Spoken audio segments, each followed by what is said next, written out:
Soldiers of 122 Infantry Battalion of Territorial Army from West Hill Barracks, Calicut, have commenced search and rescue operations from the Vellarimala towards Attamala through severely landslide-affected areas. Over 270 people have died and in fact the death toll is expected to rise as rescue operations continue. Massive landslides struck the highly affected hilly areas near the Meppadi in Kerala's Wayanad. The army has so far rescued roughly 5,000 people and several are still missing.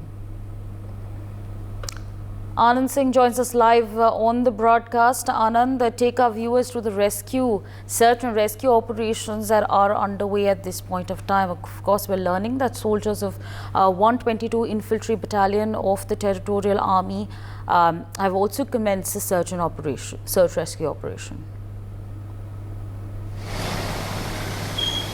Yeah, Shwari, look, today in the morning when the rains stopped over here in Wayanad, so the Indian Armed Forces and especially the 122 Battalion force that is stationed near Wayanad, they were deployed, they were pressed into service and they have speed up the process of the rescue operation.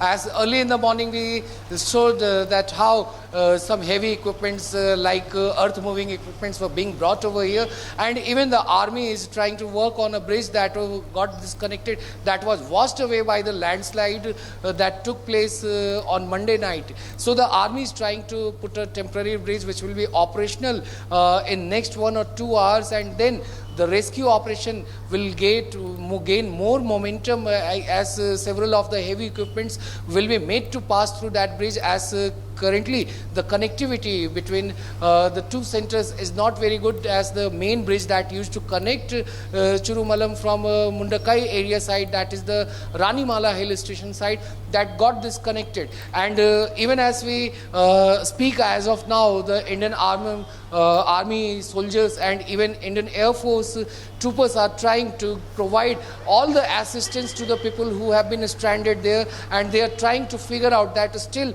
how many people are left stranded, and they are looking at the debris to find if there is some chances of rescuing people who might be having some life in them from those debris. For more such videos, subscribe to the NewsX YouTube channel, hit the bell icon.